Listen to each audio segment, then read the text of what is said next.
incredibly humbling to be here with amazing peer service providers. You all have a hard decision at the end of that, and what a wonderful, wonderful problem to have. My name is Jessica. I have been the Director of Development and Advocacy with Missoula Food Bank and Community Center for the last 7 years. And it is so special to stand in front of this group of women who have all brought something of themselves to the table and collected that together to make a greater impact in our community. That is kind of the core of the LEVEL program that we are here to talk to you about tonight. So LEVEL is Lived Experience Voices and Leaders, and it is an empowerment program. I used to talk about it as a leadership development program, but honestly, this is a group of women who have identified themselves as leaders. These are women who have raised their hands and through competitive application have said, yes, I want to use my experiences raising my children in poverty to enact change for my family and for families like mine. And so it's such an honor to be here today chatting with you all about this new program. It's about 7 months into our first cohort of women, and we've learned an incredible amount. This is part of our upstream work at Missoula Food Bank and Community Center. Last year, we searched 25,344 unduplicated people through our food bank. That's about 1 in 5 people in Missoula County. We will never food bank our way to the end of hunger. People are not hungry in this community because of food scarcity. It is issues like the wage gap. Women are 34% more likely to experience poverty than men. And we are starting with women. We are starting with empowering women to be able to create a platform for a voice in policy and board leadership and committee leadership where people who are experiencing these issues are able to be a leading voice in changes to systems that are not working right now.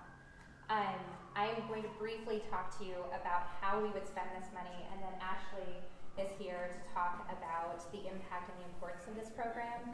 So funding from the Women's Giving Circle, your inaugural grant, would pay for travel and lodging to a trip to Helena this February to speak with our elected leaders about issues that are impacting women in poverty. We have a date, it's February 18th. It is President's Day, but they are still in session.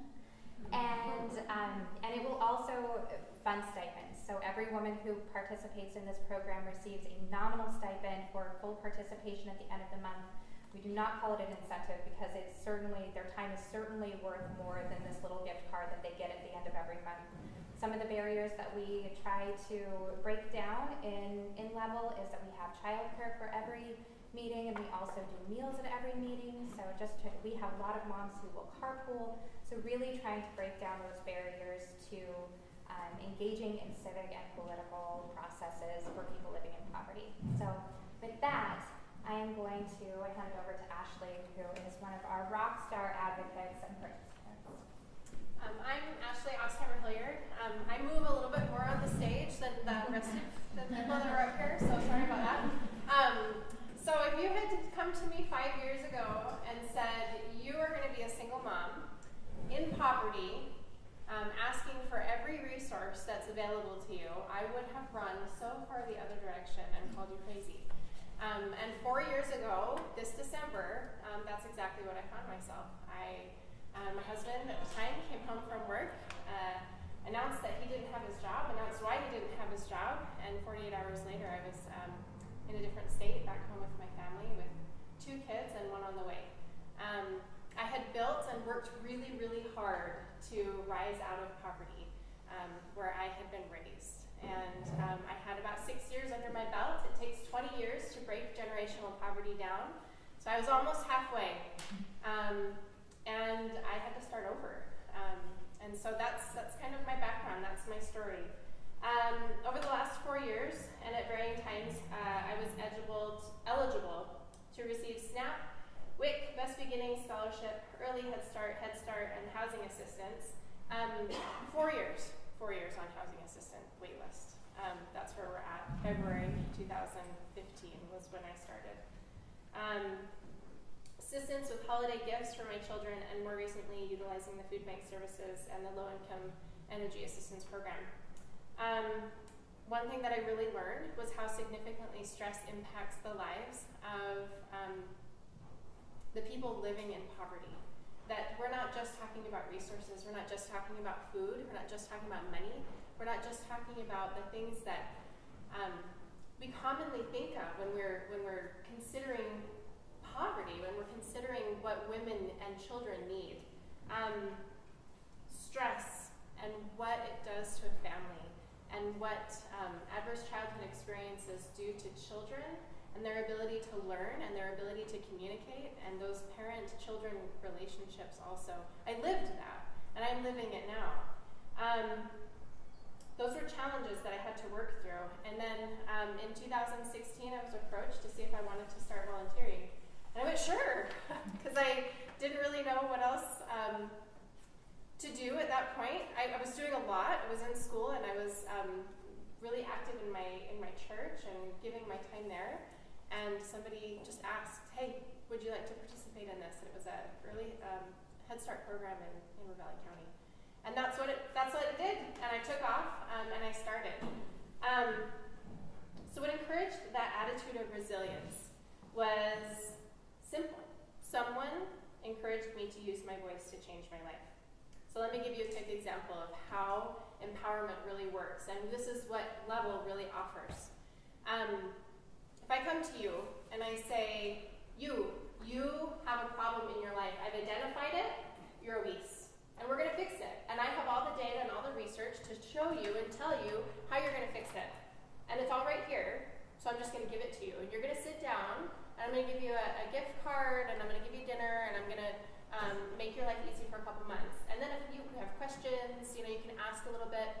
But at the end of the year, you should be all better, and then we're going to leave. That's traditionally how a lot of programs work. And Level has gone upstream. And they have identified that if they go to women and they say, what do you need? What are your barriers? What can we do in your homes, in your lives, in your cars, with your children, every day, day in and day out, that you need to be successful? How you define success and how you define health. And that's what Level is doing. Twice a month we meet, and on Facebook and on text message, and we talk about the issues that are in our lives. We talk about if we're homeless and we need feminine products. And what does that look like? Have you thought about what it looks like to be without those resources and menstruating every month? We talk about being on the wait list for housing for 4 years. We talk about no protection for tenants renting in Missoula when there are issues and the landlords are protected but the tenants are not. Those are the issues that we talk about. And we establish plans to secure our own resources, and then we establish the plans to make policy changes, as Jessica mentioned.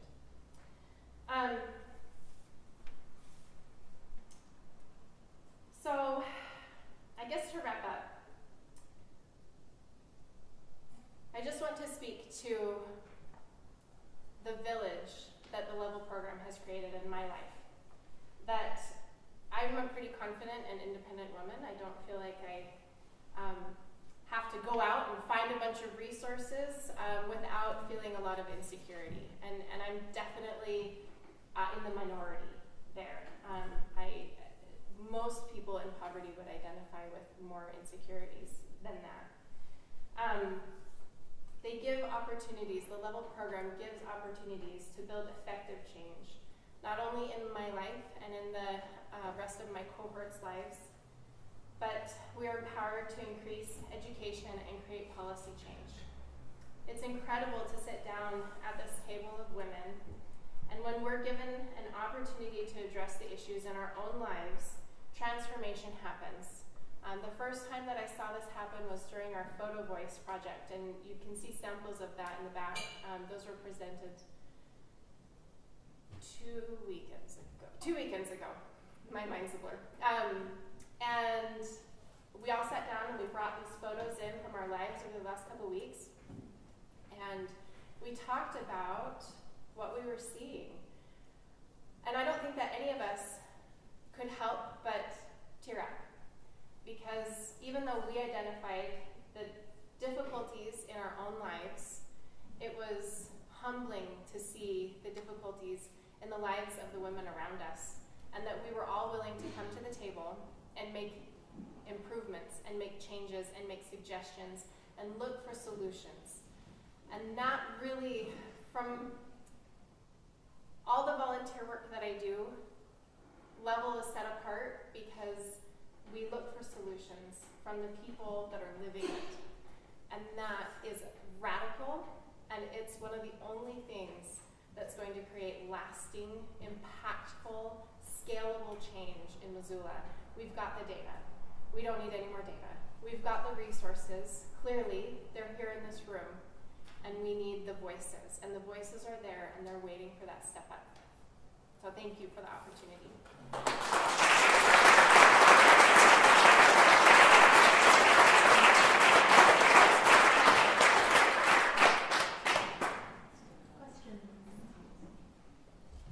How do you identify the people who participate in the program?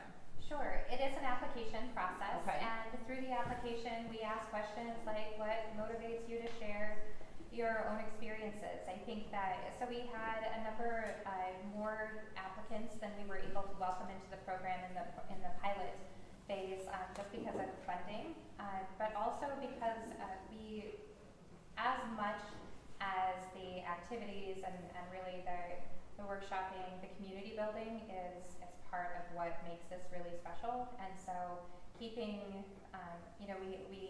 we're between 9 and 12 women, just kind of depending on where people are in their lives during a given month, but it is through application.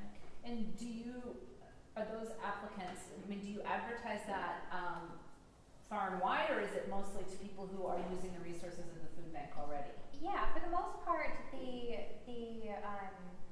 outreach happens through our food bank, through our food programs, both in our emergency food pantry. We do outreach through some of our outside programs too, our Kids Empower Pack, to families who are receiving that program, but also through Empower Place, which is an on-site child learning center that we have at the new food bank, and in our cooking classes. So, which is at a minimum 1 in 5 of the households or people in Missoula 1 in 5 that are getting people in Missoula have the visited our announcement. food bank in the last year. Yeah. How many women are currently involved in the program? In Level, it's it's typically between 9 and 12 of people who are fully participating in the month. So we have 12 enrollees, but a lot of months we're seeing about 9 women. And I think I missed it. How many of these have you done so far? We've been a group for 7 months now. 7 So months. women can be a part of the program for 10 continuous months, and then we ask that they take a 2-month hiatus, and then they can come back on the program. Part of that has to do with the stipend and not wanting to mess with any assistance programs that they're currently enrolled with. So, I'm sorry. Yeah, no, that's fine. But I was curious, you were talking about issues with landlords? Is that what I heard? Yeah. Do you have any access to attorneys who have offered to No. help you guys out? No, we have 2. I'm not one of them, so I'm speaking slightly out of turn, but there are 2 of the members currently facing issues with landlords. And they have gone through the Montana PAIRG, they've gone through the Housing Authority, they've gone through the Self-Help Law Center, they've gone through, how many other resources? Wow. Countless. They've been given lists of dozens of attorneys, and one of the members actually sat down and called every single attorney, and all but 3 of them represented landlords. There's just no representation for tenants, and it's because the legislature in Montana protects landlords. You had mentioned women traveling up to Helena to testify on, you said February 18th? Yes. So how many women do you think are going to be able to go and interested in going? And Yeah, everyone who has participated in Level is interested in going. It just matters whether or not it works in their life at that time. So we're budgeting for 9 individuals to go, and on just a little bit more about that day, we have reserved the rotundas, so the photo voice will be up. There will also be other anti-hunger organizations from each of them will do kind of their own lens into their own county. Missoula County is showing up with women with lived experience. Yeah. Do you have any specific policy goals that you're trying to meet on that day or actions? Well, we won't know what bills are in the legislature until a little closer to that date. But there are certainly themes that have come up throughout our meetings. So housing is certainly one, as always. Another is DPHHS and understaffing in the SNAP offices, having a number of our participants just in the last 7 months having lost their SNAP for no reason of their own, just like working while the SNAP offices are open, right, and not being able to get in for appointments and waiting for hours and hours on the toll-free line. Days. It's 10 days to get a call back on food, right? And so there are certainly these buckets of, there are definitely these themes that are coming up, and we're excited to be able to refine some of that and go and again, like being solutions-based, hoping to go to our elected officials with, hey, this is actually what would make a difference in people's lives. Last question, sorry, go ahead. As a follow-up to the question about the number of individuals going to Helena, you mentioned that this grant would be used to pay for the lodging and travel expenses. Correct. Do you anticipate the entire $10,000 would be allocated towards that, or are there other aspects of the programming that the funds would be applied to? Absolutely. We are budgeting $3,000 for that, and then the remaining $7,000 for both meals and then stipends during the course of the program for the calendar year of 2019. Okay. Thank you so much.